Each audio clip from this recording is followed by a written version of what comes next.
But you have to be confident in the process and allow it to happen is the trick, really.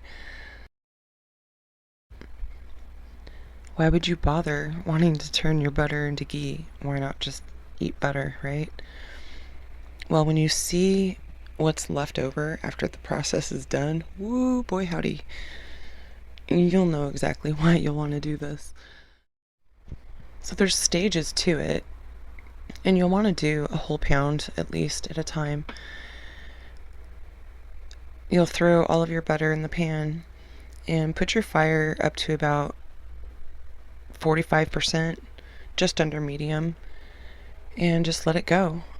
The first thing that you'll see is after the butter melts, it'll foam really tough, and then that foam will start to kind of break apart and become almost like coagulated looking. And at this point, you'll want to kind of scrape that into the middle and keep that top layer moving a little bit, because it'll want to tend to go to the outside of the pan. Just you want to keep it coming towards the center, and then all of that foam, once it coagulates, it's going to drop to the bottom of the pan, and that's all the protein. And then it's going to be nice and crystal clear on top, and you'll be able to see through it.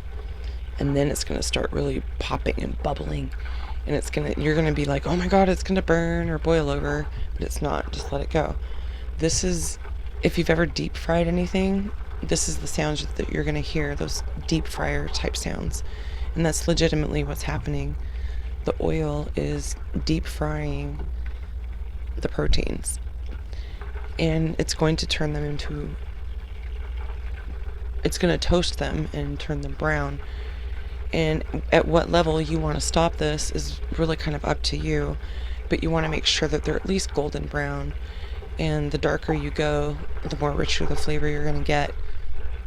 And keep in mind that you're going to want to turn it off just before it hits where you want it to, because that oil is screaming hot. It's going to continue to cook the proteins and darken them even more. So I would recommend on your first batch or so, like I did on my first few batches, I just went to where I could just kind of see the grains becoming golden, and I stopped. And I think I did it a little bit too young. So the shape of the pan really helps when you have the shape that I have, because it helps the proteins to kind of stay down in there while the oil just pours over the top, kind of like a dam spilling over. And really that's it. Just make sure you don't pour the grit out. Just leave it in the pan, leave it away from your ghee, and pour your ghee out super slow so that those grains don't like slosh in. So just keep a real close eye and go slow, take your time. The whole entire process of making ghee is generally 20 minutes. And then you're going to want to let it cool for a good 15 minutes or so before straining the oil off the top. Do not pour it all into like a sieve or something like that, because all those grains are going to fall right back in, and it's really a bummer, because you could really smell that rancid, disgusting smell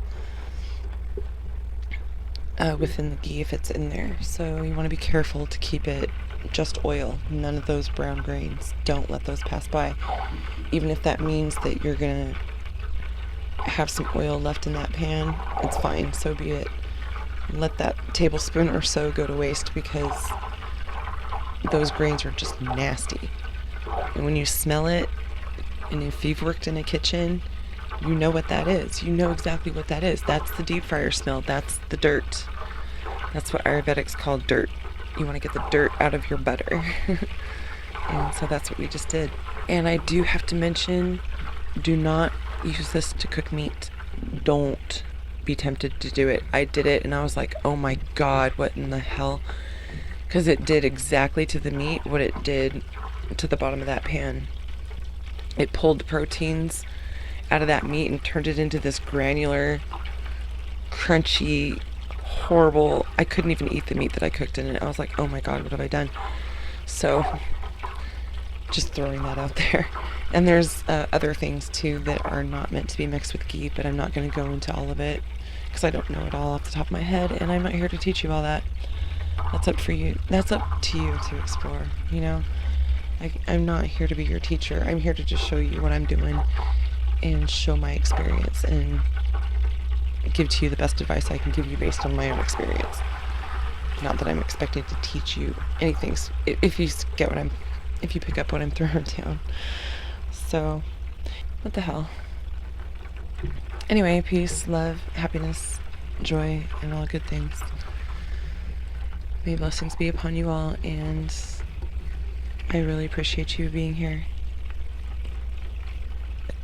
I know and I'm aware that what I'm making isn't technically ghee.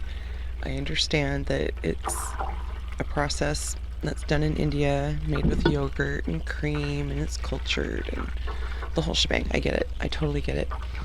But we can get away with calling this ghee because at the end of the day, the final product of ghee is where we're at, which is literally just boiling away the proteins in the whey, and we're left with just this pure, beautiful golden oil.